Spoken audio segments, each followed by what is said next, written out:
मृत्यूशयावर पडलेल्या म्हाताऱ्या बापाने आपल्या मुलांचा असा व्यवहार पाहून असे जगावेगळे मृत्यूपत्र लिहिले की पूर्ण समाजाला एक शिकवण मिळाली. रात्रीची वेळ होती. घरातले सर्व सदस्य झोपी गेले होते. परंतु वामनरावांना झोप येत नव्हती. वामनरावांनी झोपेच्या गोळ्या खाल्ल्या तरीही त्यांना झोप आली नाही. आता मनात आणि डोक्यात इतके विचार असतील तर माणूस कसा झोपू शकतो. वामनराव आपल्या पत्नीला म्हणाले, रुक्मिणी, आता मला जास्त सहन होत नाही ग. आता इथे मी थांबू शकत नाही. किती अपेक्षा ठेवल्या होत्या आपण आपल्या कुटुंबावर, आपल्या मुलांवर आणि सुनांवर. आणि आता बघ, मुलं तर मुलं, सुनांनीसुद्धा आपले जगणे कठीण केले आहे. त्यांच्यासोबत शहरात येऊन आपल्याला फक्त 1 महिनाच झाला आहे, पण हा 1 महिना एका वर्षासारखा वाटत आहे. अरे रुक्मिणी, गावाला आपण कसं तरी करून सुखात जगत होतो ना. शिळी तर शिळी भाकरी खाऊन पोट भरून सुखात होतो. माहिती नाही माझी अक्कल कुठे गहाण ठेवली होती. मीच मुलांकडून अपेक्षा ठेवली की शहरात जाऊन त्यांच्या घरी ताट मानेने जगेल, नातवंडांसोबत वेळ घालवेल आणि सुनांच्या हातचे चांगले चांगले स्वादिष्ट पदार्थसुद्धा खायला मिळतील.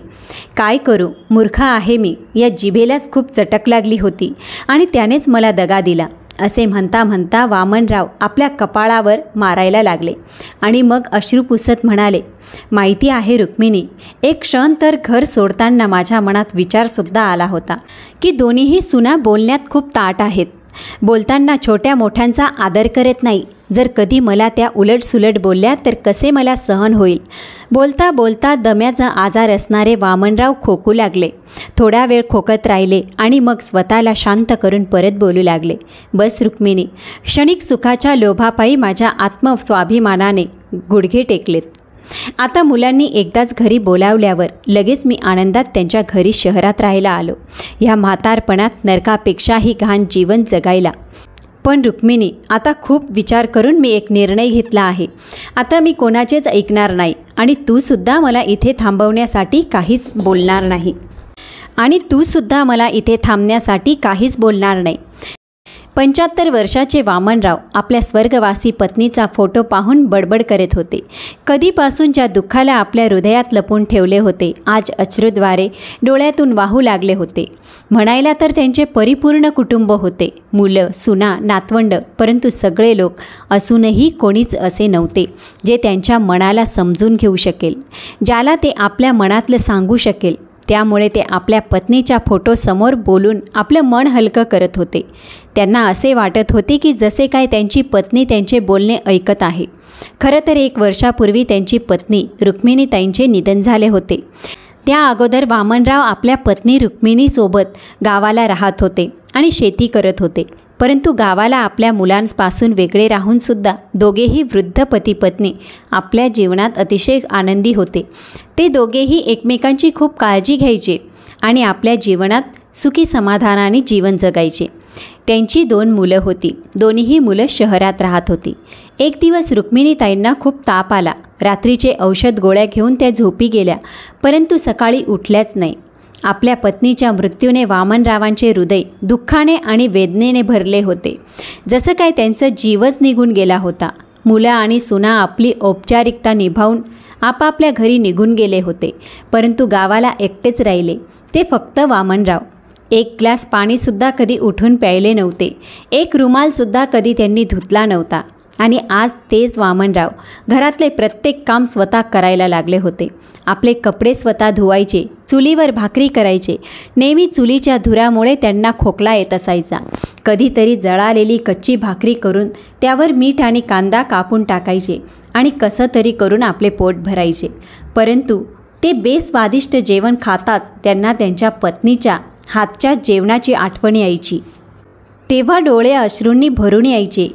त्यांचा एकटेपणा एवढा वाढला होता की आपल्या गेलेल्या पत्नीचा फोटो ते कायम आपल्या हातात ठेवायचे. जे मनात यायचे ते आपल्या पत्नीला म्हणायचे. काही गावातली लोक तर त्यांना असे पाहून त्यांची मस्करी करायचे. परंतु शेजारचे काही लोक त्यांच्या अवस्थेला समजून घेत होते. त्यांना माहीत होते की हा वामनरावांचा वेडेपणा नाही तर एकटेपणा आहे, जो त्यांना आतून पोखरून काढत आहे. वामनरावांची अशी अवस्था पाहून त्यांच्या शेजारच्यांनी त्यांच्या मोठ्या मुलाला फोन लावला आणि त्यांच्या चिंताजनक मानसिक स्थितीबद्दल त्यांना सांगितले आणि वामनरावांना आपल्यासोबत ठेवायला म्हटले. परंतु म्हाताऱ्या सासऱ्याला आपल्याजवळ ठेवण्यासाठी दोन्हीही सुना अजिबात तयार होत नव्हत्या. परंतु लोक काय म्हणतील या लाजेपोटी त्यांच्या दोन्ही मुलांनी वामनरावांना आपल्यासोबत शहरात आणले आणि वामनरावसुद्धा स्वादिष्ट जेवण खायचे हे स्वप्न घेऊन आनंदात आपल्या मुलांबरोबर शहरात आले. दोन्हीही मुलांनी ठरवले की आपल्या वडिलांना ते दोघेही एक महिना आपल्याजवळ ठेवतील. पहिल्यांदा मोठा मुलगा त्यांना आपल्या घरी घेऊन गेला.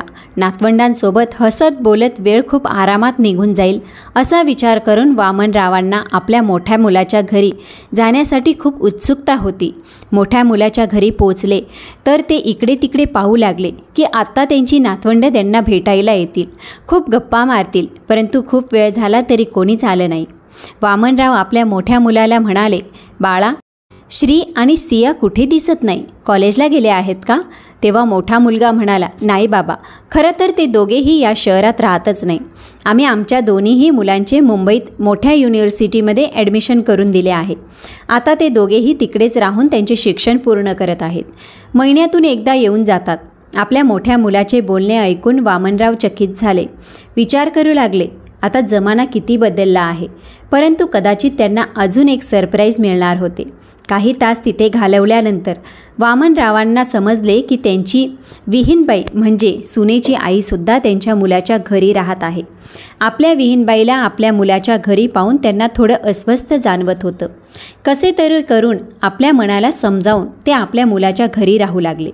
मुलाच्या घरी राहून 2 वेळचे जेवण तर त्यांच्या नशिबात होते, परंतु तो आपलेपणा, आत्मीयता त्यांच्यासाठी ते तरसत होते. ते दूरपर्यंत कुठंच नव्हतं.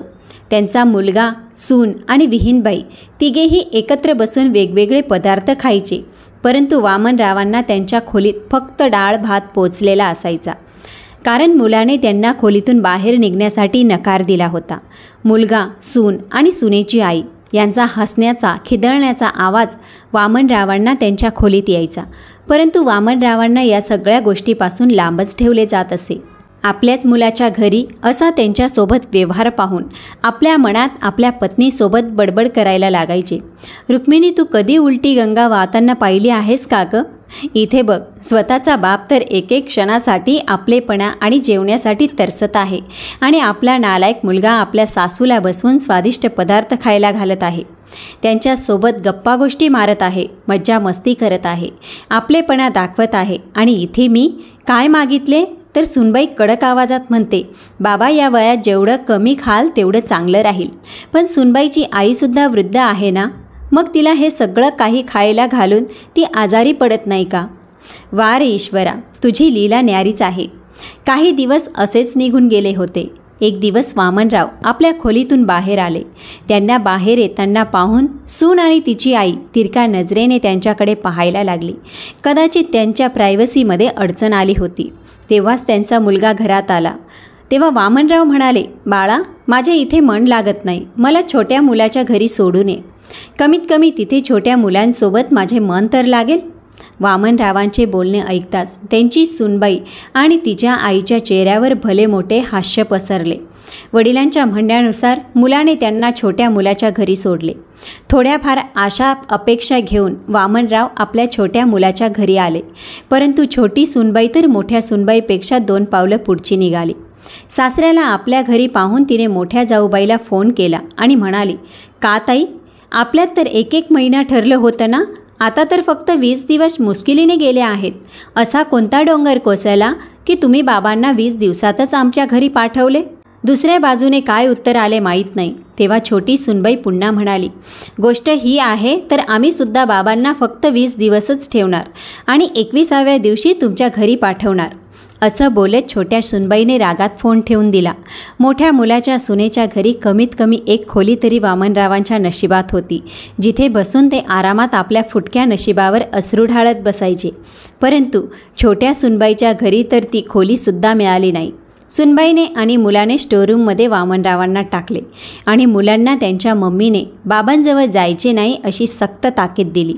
मुलं येता जाताना पाहण्यासाठी कधी कधी ते अंगणात येऊन बसायचे. पण तरीही ते त्यांना दुरून बघायचे. परंतु कधीच इच्छा असूनही त्यांच्यासोबत बोलू शकत नव्हते, न त्यांना गोष्टी ऐकवू शकत होते.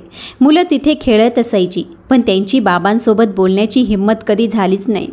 कारण त्यांना माहिती होते की जर आपण बाबांसोबत बोललो आणि मम्मीने पाहिले तर खोलीत जाऊन ती आपल्याला खूप मारेल.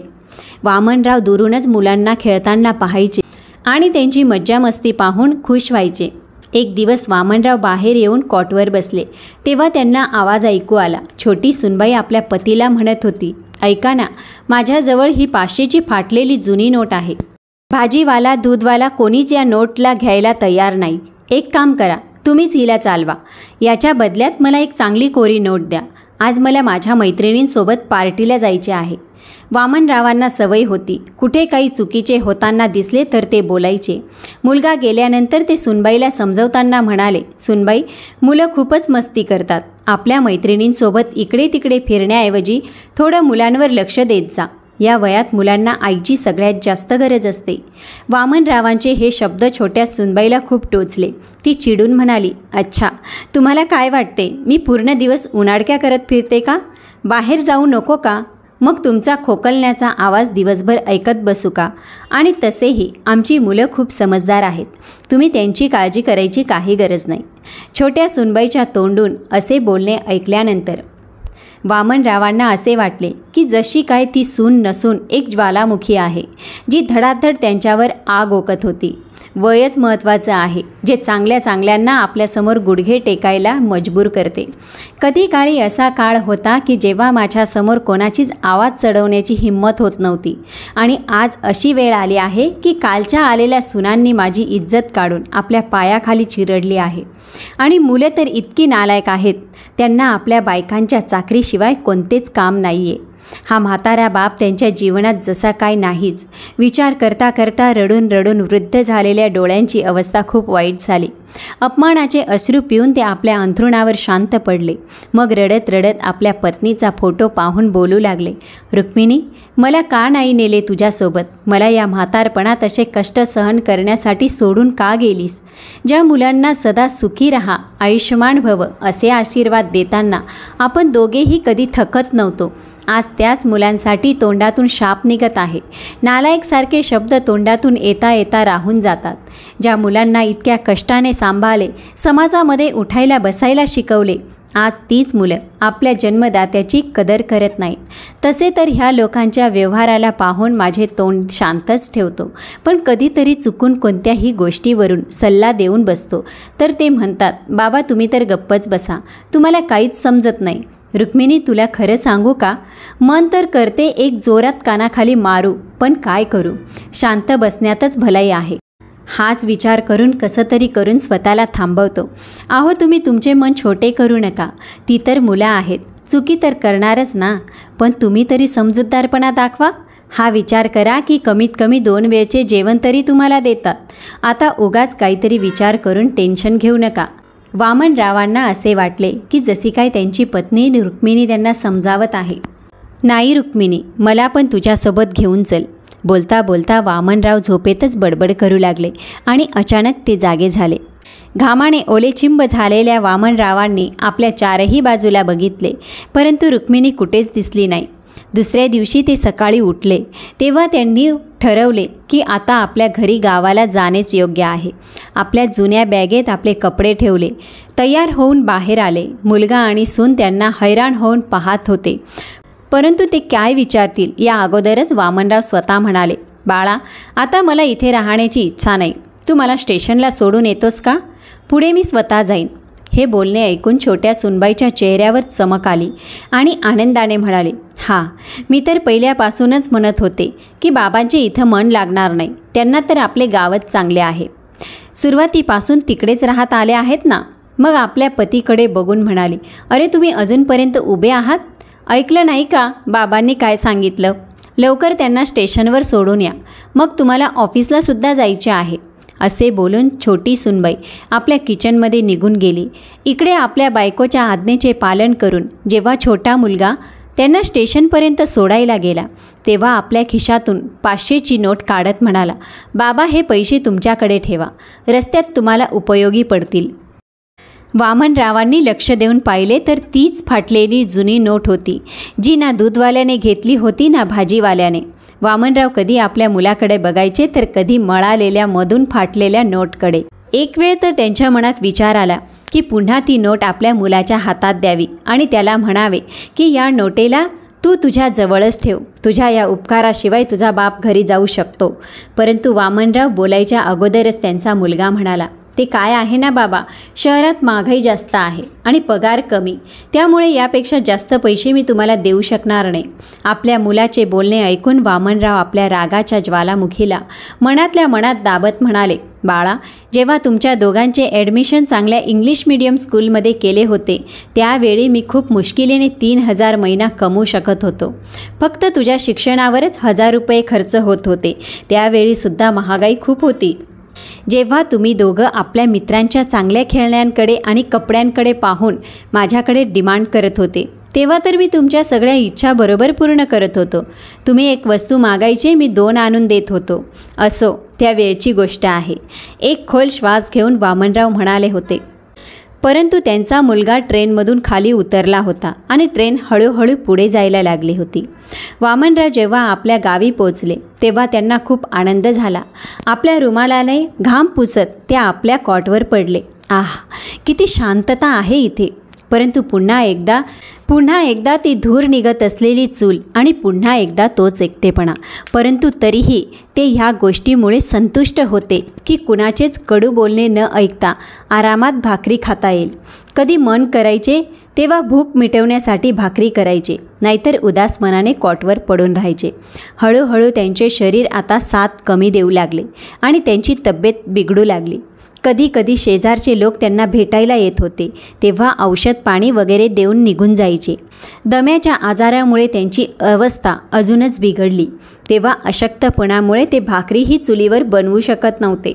वामनराव उपाशी पोटीच कॉटवर पडून राहायचे. शेजारच्यांनी मुलांना फोन लावून वामनरावांच्या तब्येतीविषयी सांगितले. परंतु आपल्या कुटुंबात मस्त असणाऱ्या मुलांना वडिलांना भेटायला येण्याची आवश्यकता जाणवली नाही. उपाशी राहिल्यामुळे वामनरावांची अवस्था अजूनच दिवसेंदिवस बिघडत चालली होती. आता तर गावातल्या नातेवाईकांनी आणि शेजारच्यांनी त्यांच्या तब्येतीविषयी बातमी मुलांना देणे बंद केले. कारण मुलांनी तर जसे काय ठरवले होते की आपल्या वडिलांचे शेवटचे दर्शन करायलाच गावाला येणार. आणि मग एक दिवस वामनरावांची तब्येत एवढी बिघडली की त्यांनी अंथरूणच पकडले. त्यांना उठायला बसायला आणि बोलायलाही खूप त्रास होऊ लागला.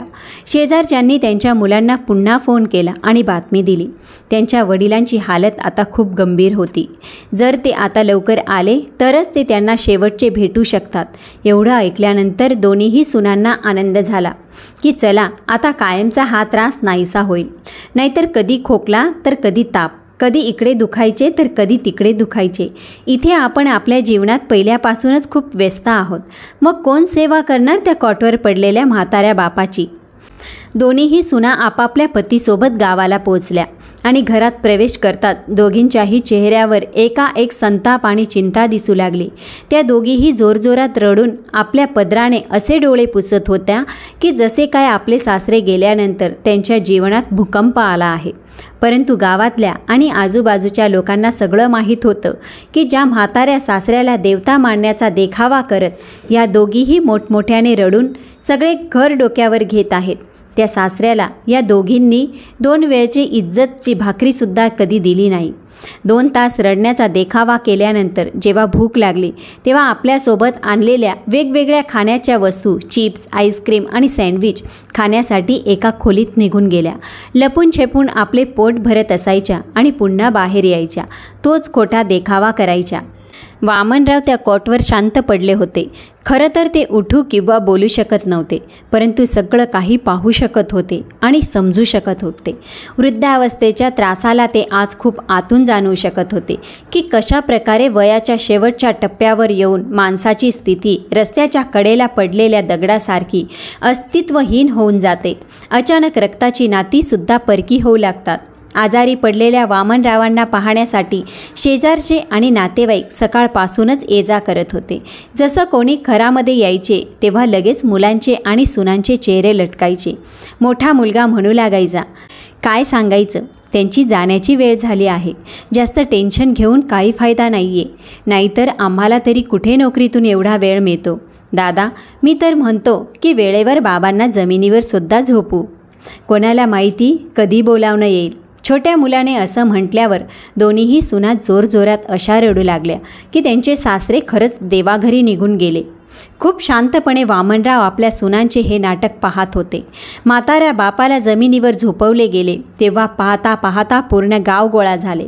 मोठी सून बाबांचे पाय चपत होती तर छोटी सून गीतापाठ करायला बसली. बापासाठी दोन्ही मुलांनी मयतीचे सामान मागवले, परंतु वामनराव जसेच्या तसे पडून होते. संध्याकाळ झाली तर सगळे लोक आपापल्या घरी निघून गेले. दोन्हीही मुलं आणि सुना ज्या आत्तापर्यंत चांगलं बनायचं नाटक करत होत्या, सगळे लोक गेल्यानंतर आपल्या खऱ्या रूपात उतरले. छोटी सून म्हणाली, ताई तुम्हाला काय वाटते, कधी मुक्ती मिळेल बाबांना? तेव्हा मोठी सून एक खोल श्वास सोडत म्हणाली, काय माहिती. बाबांना मुक्ती मिळाली म्हणजे आपण वाटण्या करून आपापल्या घरी जाऊ शकतो.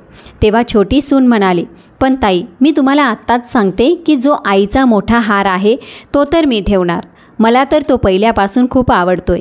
केव्हापासून वाट पाहत होते की त्या हाराला घालण्यासाठी संधी कधी मिळेल. शेवटी ती वेळ आलीच. तेव्हा मोठी सून म्हणाली, अच्छा, तर तुला हार हवा असेल तर आईचे ते मोठे कंगन माझे झाले. त्यांना विकून मी माझ्यासाठी नवीन डिझाईनचे कंगन बनवून घेईल. तुला माहिती आहे का, मी कंगनची डिझाईनसुद्धा पसंत करून ठेवले आहे. आपल्या सुनांचे बोलणे ऐकून वामनरावांचे हृदय रडत होते. त्यांचे एक मन म्हणत होते की ओरडून ओरडून पूर्ण गावाला गोळा करावे आणि आपल्या मुलांचा आणि सुनांचा खरा चेहरा त्यांच्या समोर आणावा.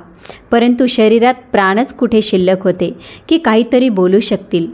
आपल्या वडिलांजवळ बसून मुलं आणि सुना गप्पा मारायला लागले.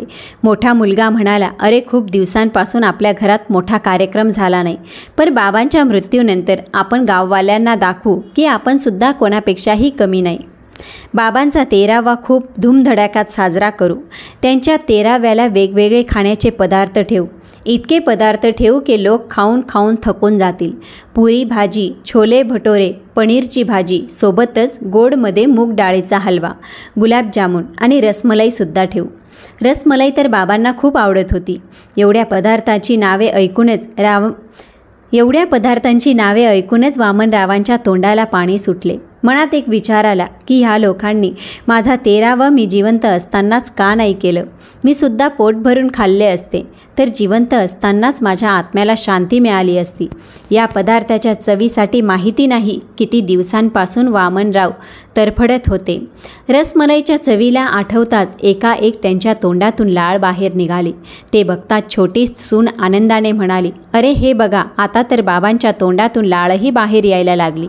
आणि वडीलधारी माणसं म्हणतात की जेव्हा मृत्यूशय्यावर असणाऱ्या माणसाच्या तोंडातून लाळ पडायला लागली तर समजा शेवटची वेळ आली. आता तर खूपच आतुरतेने वामनरावांच्या मृत्यूची वाट पाहू लागले.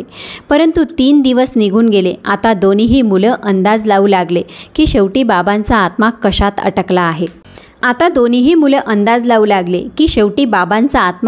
अडकला आहे. आपण सगळे लोक तर इथेच आहोत, मग बाबांना कुणाला भेटण्याची इच्छा आहे जे जीव सोडण्याचे नावच घेईना.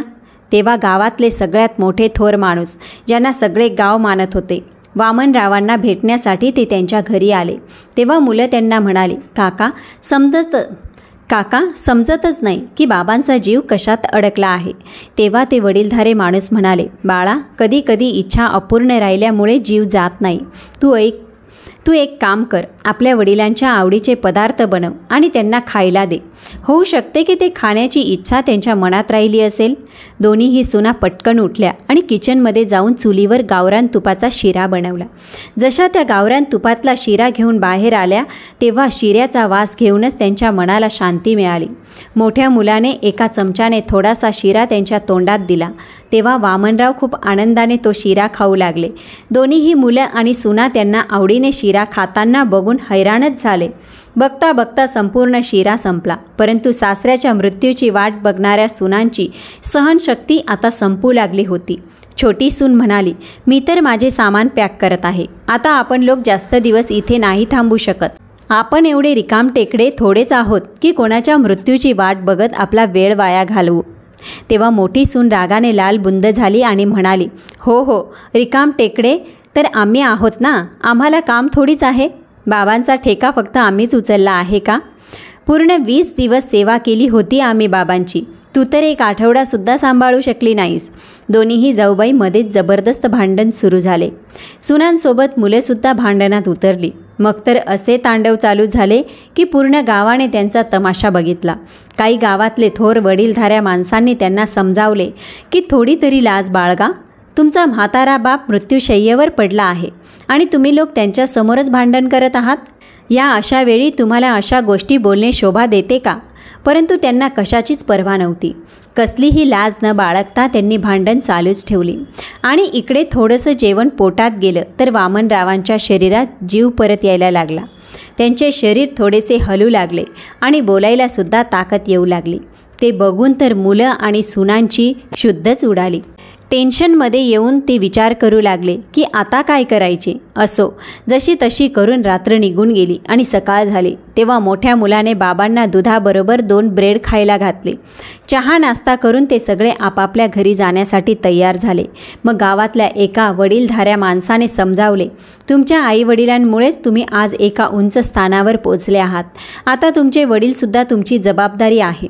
वृद्ध आईवडिलांची सेवा करणे मुलांचे कर्तव्य आहे. त्यामुळे त्यांना तुमच्यासोबत घेऊन जा.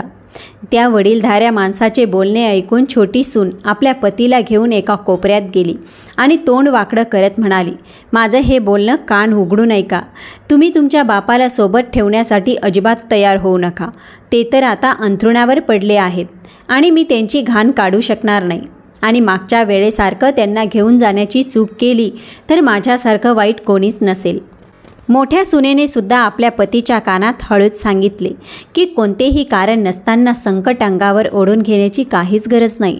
माझ्याकडून तुमच्या बापाची सेवा होणार नाही. जेव्हा म्हाताऱ्या बापाला सोबत घेऊन जाण्यासाठी दोन्हीही मुलं अणाकाणी करू लागले तेव्हा हे सगळं पाहून वामनरावांचे डोळे भरून आले. हात जोडून आपल्या मुलांना आणि सुनांना क्षीण आवाजात म्हणाले, तुम्ही लोक आपापल्या घरी जाऊ शकता. मी माझे स्वतः बघून घेईन.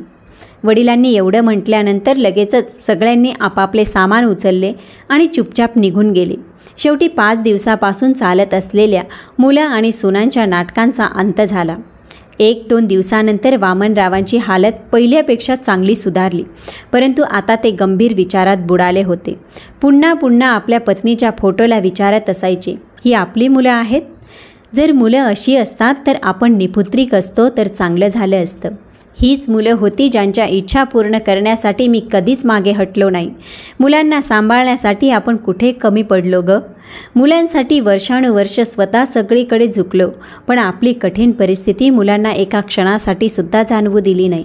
आज त्याच मुलांनी माझ्यापासून सुटका मिळवण्यासाठी इतक्या लवकर मी जिवंत असताना घरी मैतीचे सामान आणून ठेवले आहे. माझ्या मरणाची वाट पाहत होते सगळेच्या सगळे.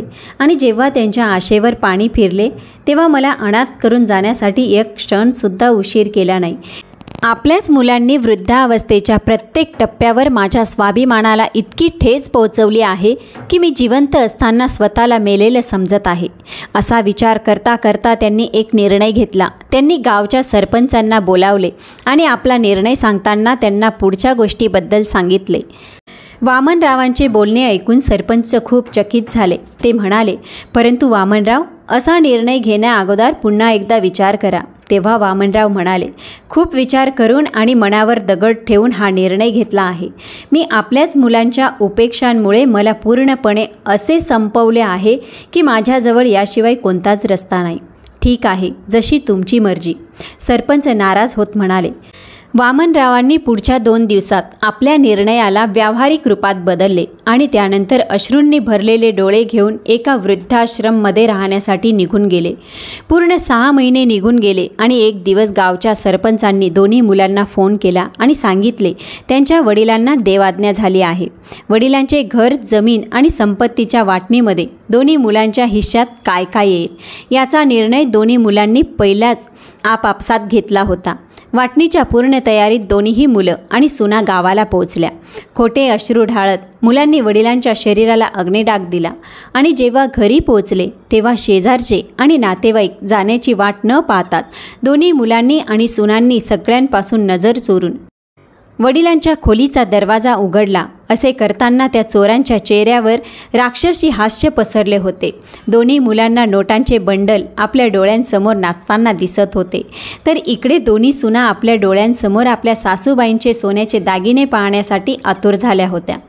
मोठ्या मुलाने आपल्या वडिलांचे कपाट उघडून त्याच्यातून 2 जुन्या पेट्या काढल्या, ज्यामध्ये त्यांच्या आईचे दागिने, घर आणि शेतीची कागदपत्रे ठेवली जात होती। त्या पेटीला कुलूप लावले होते, पण इकडे तिकडे शोधल्यानंतर त्या पेटीच्या चाव्यासुद्धा त्यांना मिळाल्या। खूपच आनंदाने मोठ्या सुनबाईने पेटी उघडली, परंतु आतले दृश्य पाहताच सगळ्यांच्या चेहऱ्यावर एकाएकच निराशेचे भाव आले। अरे हे काय, या पेटीत तर आईचे दागिने असायला हवे होते, पण इथे तर बघा, यामध्ये तुमच्या दोघांच्या लहानपणीचे फोटो पडलेले आहेत। आणि हे काय, छोट्या मुलांची खेळणी, या सगळ्या वस्तू पेटीत ठेवतात का, ते सुद्धा कुलूप लावून?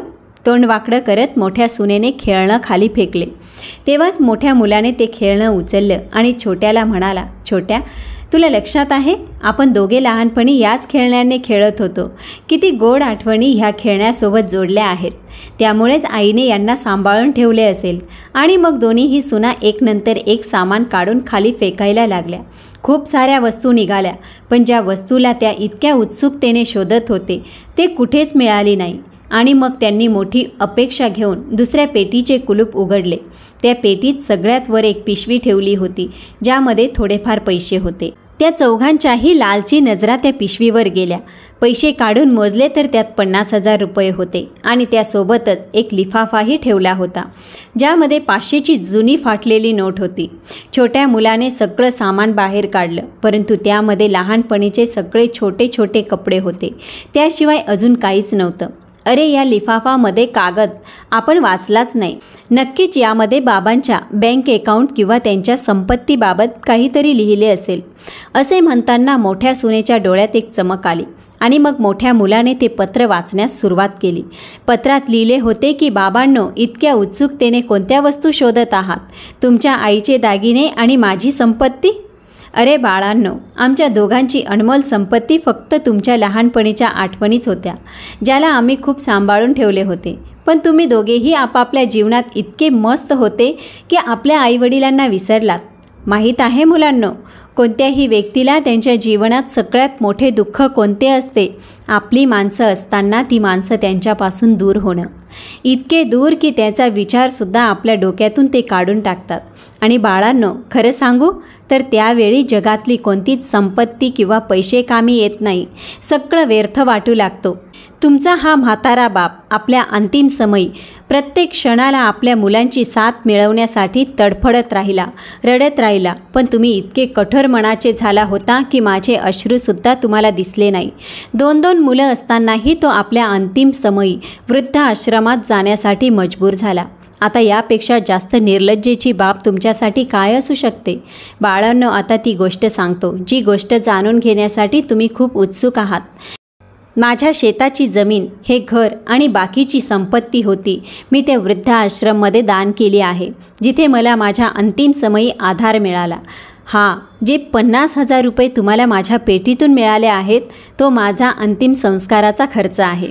कारण जी मुलं माझ्या जिवंतपणी माझी जबाबदारी उचलू शकत नाही, त्या मुलांवर मला माझ्या मरणानंतरसुद्धा ओझं बनवून राहायचं नाही। आणि ह्यासोबतच लिफाफामध्ये जी 500ची नोट आहे, माझ्या छोट्या मुलासाठी आहे ना लक्षात बाळा? ही तीच नोट आहे जी दूधवाला, भाजीवाला कोणीच घ्यायला तयार होत नव्हते आणि मी गावाला येण्या अगोदर तू फाटलेली जुनी नोट माझ्या हातात ठेवून आपले कर्तव्य पूर्ण केले होते। आता तर देवाला प्रार्थना करतो की जसं माझ्यासोबत झालं तसे दिवस तुम्ही कधीच पाहू नये।